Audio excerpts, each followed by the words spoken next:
Herkese salamlar. Bugün C++'da bir məsələnin həllinə baxacağıq. Deməli, məsələ bir histoqram qurmaqla əlaqəlidir. Burada print eləməyimiz istənilən şeyi göstərəcəm.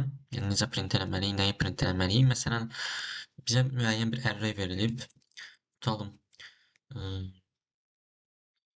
belə bir array verilib bizə. Bu cür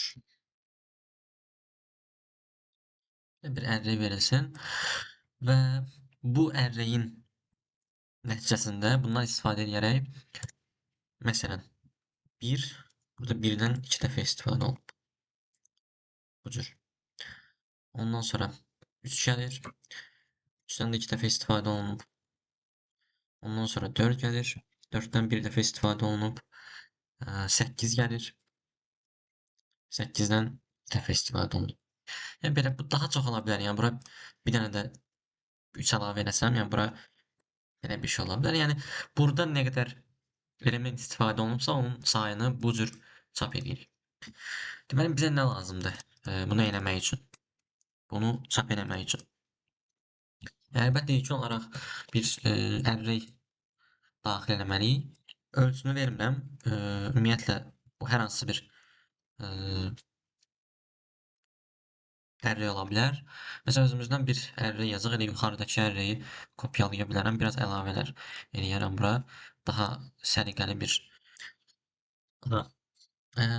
deməli, bizdən istənilən nədir? Fikir verirsinizsə, burada ədədlər düzüləndə artan sırayla düzülüb. Yəni, yuxarıdan aşağı ədədlər artır. Deməli, biz arrayi birinci artan sırayla düzməliyik. Çünki ondan götürəcəyimiz ədədlər də artan sırayla düzüləcək. Yəni, burada olduğu kimi 1, 3, 4, 8. Burada da həmçinin. Əgər biz bunu artan sırayla düzsək, onda 1, 3, 4, 8 kimi düzüləcək arraydə. Və eləcə də burada da yuxarıdan aşağı artan sırayla gəlir elementlər, ədədlər. Deməli, onda bizim ilk işimiz, birinci addım, step 1, bizdə arrayi artan sırayla düzməkdir. Arrayi artan sırayla düzmək üçün biz alqoritmi bilirik. Belə bir alqoritm yazırıq. Yəni, int i bərabərdir 0-a, i kiçikdir. Aha, burada da array'in sayını yaradaq. Çünki i kiçikdir, hər hansısa bir size olacaq. Array'in sayını necə tapa bilərik? Biz belə bir general düstur yaza bilərik. Bunun üçün istənilən bir array üçün ödənilən. Buraya yazaq int size. Buna constant verə bilərik. Çünki dəyişməyəcək. Const int size of array divided by size of array 0. Bu cür. Bu niyə belə? Başqa bir.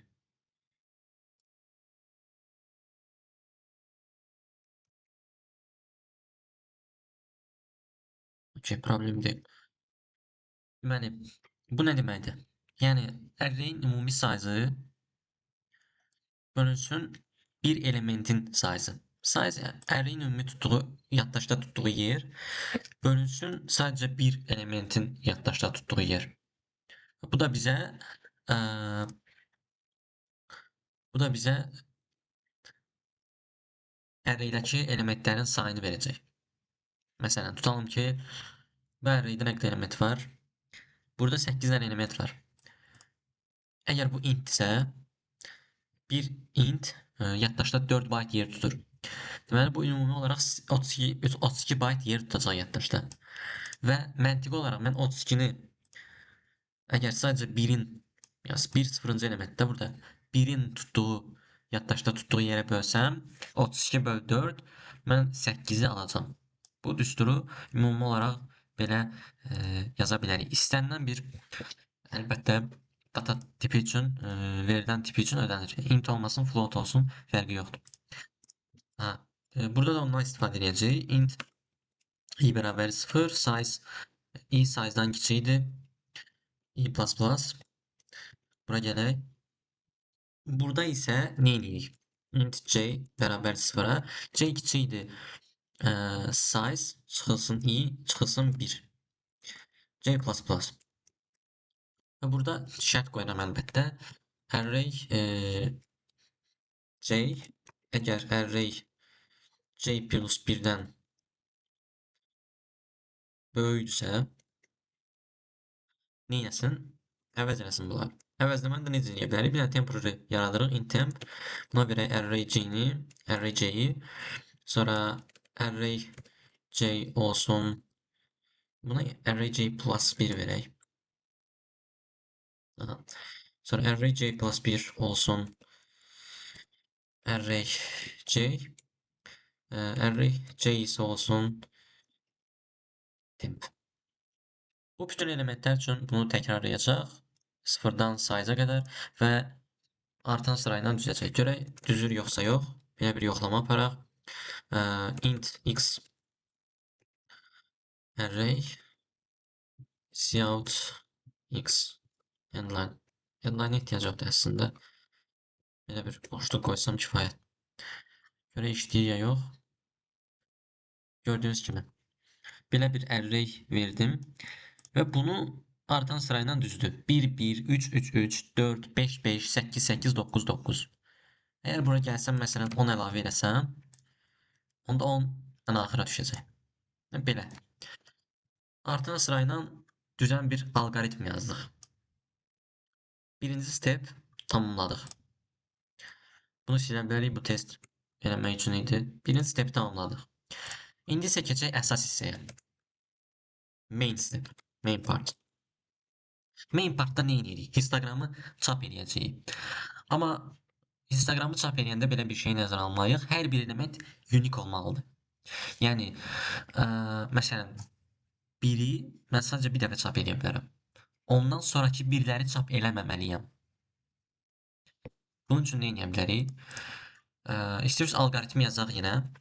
Dövrü yazaq. For int i bərabər 0. I kiçikdir. Yenə size-dan i++. Və bu dəfə kaş bayaqki kodu silməzdim. Nəysə. Tutalım ki, belə bir kod var. 1, 1, 3, 3, 5, sonra 6, 6. Məsələn, bu gəldi, 1-i çap elədi. Sonra ikinci 1-i çap eləyəndə əslində ikinci 1-i çap eləməyini istəmirik. Çünki burada gördüyünüz kimi hərəsindən sadəcə bir dənədir.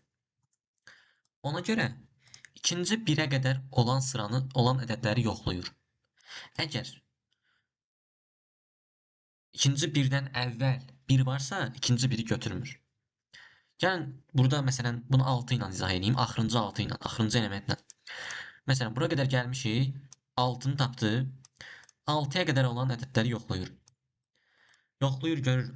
6-ya qədər olan 6 var, yoxsa yox. Yoxlayır, görür ki 1, 3, 5 hamısı var, amma 6 yoxdur. Onda 6-nı çap eləmək olar. Keçir növbəti 6-ya. Yenə yoxlayır. Bu 6-ya qədər özünə qədər olan elementləri yoxlayır. Burada özünə bərabər olan ədəd varsa, bunu çap eləmir. Gəlin baxaq. 6, 1, 3, 5, 6. Deməli, bu 6-dan əvvəl bir dənə 6 onsuz da var və onu biz çap eləmişik. Yəni, bu 6-ya artıq ehtiyac yoxdur. Və onun üçün də dediyim kimi, ədədə qədər olan ədədləri yoxlamalıyıq. C yenə 0-dan başlayır, başlanğıcdan başlayacağıq. C kiçikdir i. Çünki i indeksinə qədər yoxlayır. Və C++. Bizim növbəti addım nə olacaq? Növbəti addımda elementin unik olub olmadığını yoxlamalıyıq. Dediyim kimi, əgər int başlayın if yaza bilərik ki, array c array i-yə bərabərdirsə, hər hansı bir özündən əvvəlki ədəd özünə bərabərdirsə, unik olmadığını bizə bildirsin. Bunu da boolean bir tiplə eləyə bilərik. Burada boolean yaradaq. Unique is unique dəyişəni yaradaq. Bu normalda true olsun. Normalda true ilə başlasın. Amma özündən əvvəlki ədədlərdən biri özünə bərabərdirsə, bu is unique'i biz false eləyək. Ki, yəni bu ilə işimiz bitdi. Yəni, biz və break eləyək. Yəni tutalım 6-ya qədər bir dənə 6 tapdı. Bunu false elədi və break. İşimiz bitdi.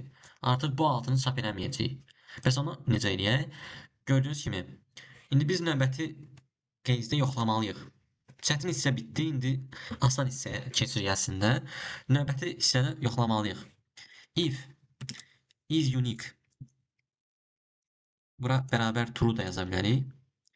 Və yaxud belə də yaza bilərik. Əgər is unique true-dursa, yəni hələ də true-dursa, bu şərt ödənmədisə, yəni özündən əvvəl özünə bərabər olan heç bir ədəd yoxdursa, biz artıq onu belə çap edə bilərik.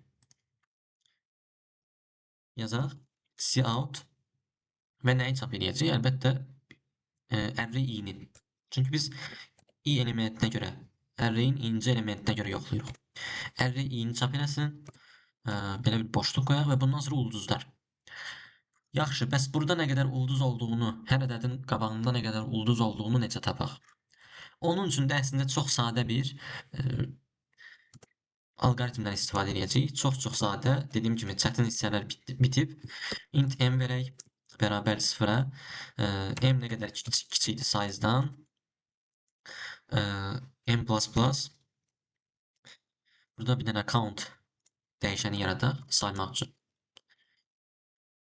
Və if array m array i-yə bərabərdirsə count-u artırsın. Yəni bu sadəcə array'in inci elementini array'in içində sayır. Yəni nə qədər? Tutalım. Burada bir dənə 1 gördü. Gəlir burada birləri ümumiyyətlə sayır. 1, 2, başqa 1 yoxdur. Demək 2 dənə 1 var. Vəssalam. Count-u da hər dəfə bir dənə artırır. Yəni sayını artırır. Bizim artıq əlimizdə count var.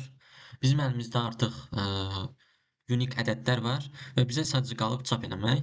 Növbəti sətirdən də gəlib count-un sayı qədər ulduz çap eləyəcəyik. Bu necə eləyək? Int i bərabərdir. Int k verim. K çünki i-ni burada istifadə eləmişik. K kiçikdir count-dan. Çünki dedim count-un sayı qədər. Count 5-dirsə 5 dənə ulduz çap eləyəcək. Çox sadə bir anlayışdır. Cout ulduz və belə. Başqa da bir şey lazım deyil. Və burada bir dənə boşluq qoyaq ki, alt-alta çap eləyək. Çünki belə alt-alta çap eləməliyik. Vəssalam. Son addımlar qaldı. Sonda da nə etməliyik? Bunu hər bir i üçün, bu prosesi hər bir i üçün təkrarlamalıyıq. O da necə olacaq? Hər bir i başlayanda is unique'i true eləyəcəyik. Çünki bunun default dəyəri true'dur. Count-u da 0 eləyəcəyik. Çünki bu count burada hər dəfə dəyişir, artır. Unique də dəyişir, amma biz hər bir i-ni təkrar yoxlamaq istəyirik. Bu şəkildə indi görək alqoritm işləyir ya yox. Əgər işləyirsə hər şey düzələmişik. İşləmirsə müəyyən səhvlərimizi düzəltməliyik. Baxaq. Gördüyünüz kimi bunlar aralarında boşluq qoyum daha gözəl görünsün. Baxaq indi. Belə bir şey çıxartdı bizim qabağımıza yazdığımız proqram, yazdığımız kod. Deməli görək nə qədərdir. 1-dən 2 dənə çıxardıb. Görək 1, 2. 3-dən 3 dənə çıxardıb. 1, 2, 3. 4-dən bir dənə çıxardıb. Cəmi bir dənə 4 var burada. 5-dən 2 dənə çıxardıb. 1, 2. 8-dən 2 dənə çıxardıb. 1, 2. 9-dan da 2 dənə çıxardıb. 1, 2. Yəni alqoritmimiz tamamilə düz işləyir. Yəni istəyirsiniz bura daha çox. Məsələn 4, 4, 4, 4 əlavə edeyim. Görək nə qədər çıxardacaq. Gördüyünüz kimi 4-ün qarşısında ulduzların sayı artdı. 6 dənə 4 oldu burada. Yəni belə. Burada bizə müəyyən şeylər verib, yəni ehtiyac yoxdur bunlara fikir verməyə. Alqoritmimiz düz işləyir. Bu alqoritmdən istifadə edərək, yəni burada əsas hissə mən deyərdim, ən əsas hissələrdən biri bu alqoritmdir. Artma alqoritmi, artan sırayla düzmə alqoritmi. Əlbəttə, məsələn, Python kimi dillərdə bunu yazmaq daha asandır. Çünki Pythonda sort funksiyası var. Onunla yazmaq olur. Amma C++-ı seçməyimin səbəbi budur ki, alqoritmik səviyyədə daha yaxşı izah eləmək olur kodları. Və bir videonun daha sonuna gəldiyi, bir izahın daha sonuna gəldiyi ümid edirəm ki, faydalı oldu. Əgər nəsə qaranlıq qaldısa, şərhlər bölməsində suallar verə bilərsiniz. Hamısını əlimdən gəldiyim qədər cavablandırmağa çalışacağam sualların hamısını. Hələlik məndən bu qədər. Sağ olun, salamat qalın.